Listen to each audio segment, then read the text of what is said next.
أنا العبد الذي كسب الذنوب وصدته الأماني أن يتوب.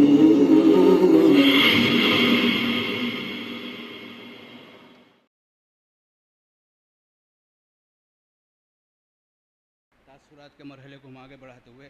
جناب محترم دہلی سے تشریف لائے ہیں جناب نوید حامد صاحب، وہ اپنے تاثرات کے لیے مائک پر تشریف لا کر ممنون فرمائیں۔ اعوذ باللہ من الشیطان الرجیم، بسم اللہ الرحمن الرحیم۔ صدر مجلس حضرت مولانا سفیان قاسمی صاحب، مہتمم دارالعلوم دیوبند وقف،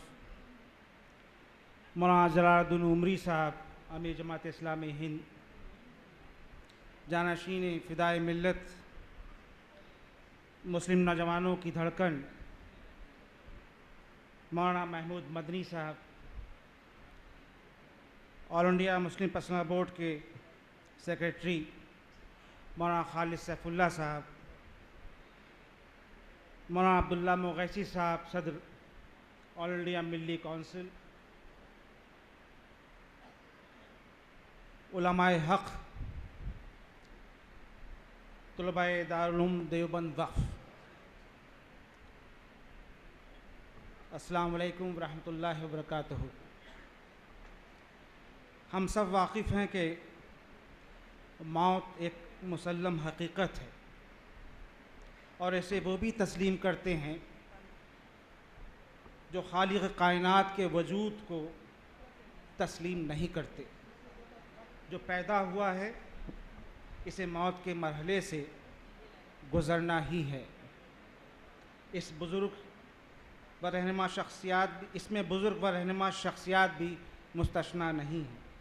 لیکن رہنما اور عظیم شخصیات و اکابرین میں سے کسی کا خلق کے درمیان سے اٹھ جانے اور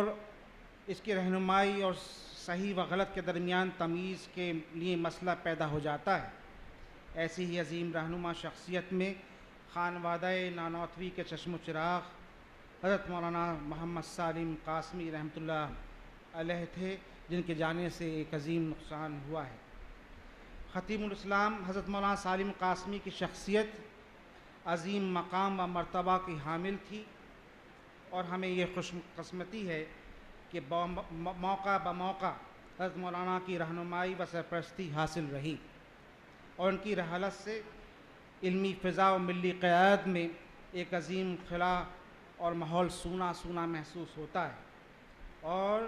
المیہ یہ ہے کہ ہمارے درمیان سے جو عظیم رہنما شخصیات جوار رحمت میں جا رہی ہیں، ان کے خلا اور کمی کو پورا کرنے کے لیے بظاہر کوئی سامنے دکھائی نہیں دے رہا۔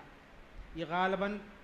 بڑوں کی ہماری ناقدری کی سزا ہے کہ گزشتہ چند سالوں کے دوران ملت اسلامیہ ہند کئی عظیم رہنما شخصیات سے محروم ہو گئی، جبکہ آج کے پرآشوب دور میں اور حالات میں ان مقتدر حضرات کی ضرورت زیادہ اور زیادہ محسوس ہوتی ہے۔ مسلم سماج کے انتشار و افتراق میں مسلکی شدت پسندی کا بہت بڑا دخل ہے۔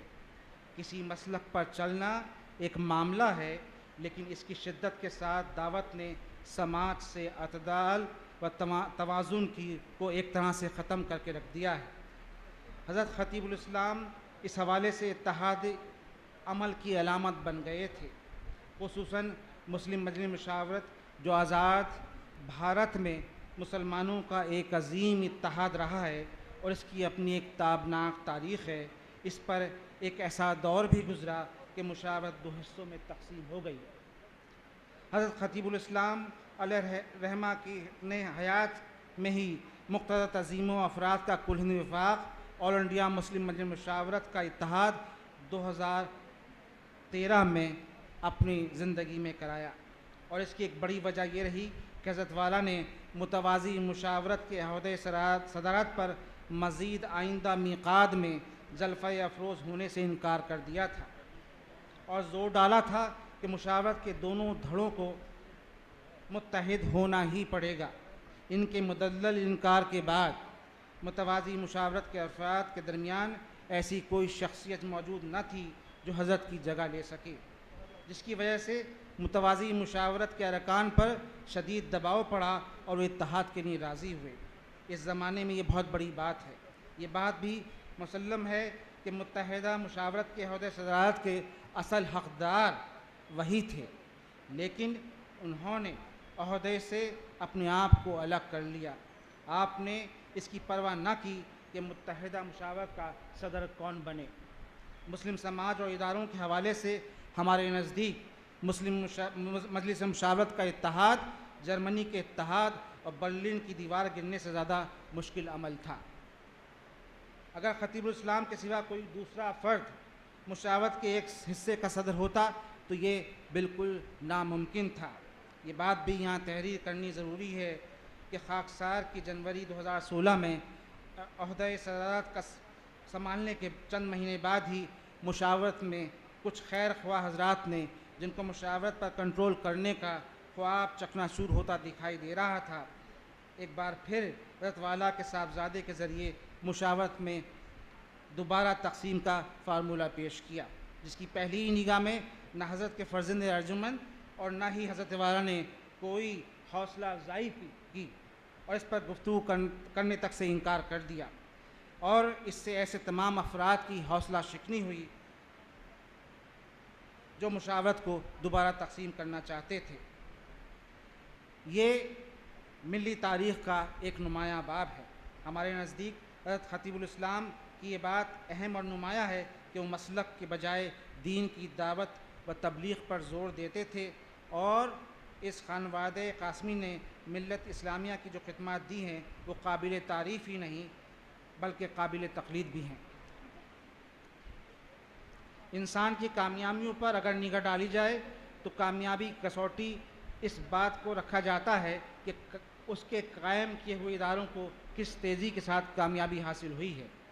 اور ان کی کس طرح ساکھ قائم ہوئی ہے۔ الحمدللہ حضرت سالم قاسمی کے خلوص و برکت کی وجہ سے دارالعلوم دیوبند وقت آج بر صغیر کے ان اداروں میں شامل ہے جنہوں نے اپنا اعتبار قائم کیا ہے۔ حضرت مولانا سالم قاسمی کو حجت الاسلام امام محمد قاسم نانوتوی اور حکیم الاسلام مولانا قاری طیب سابق محتم دارالعلوم دیوبند سے جو نسبت ہے اس کے متعلق زیادہ کچھ کہنے کی ضرورت نہیں،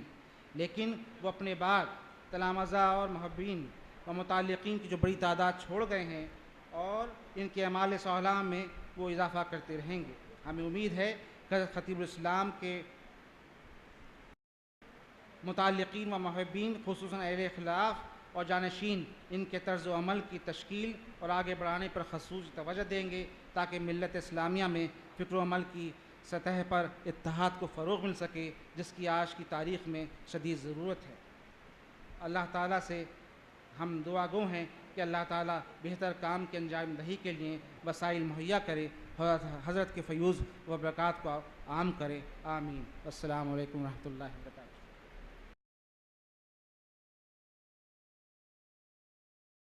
أنا العبد الذي كسب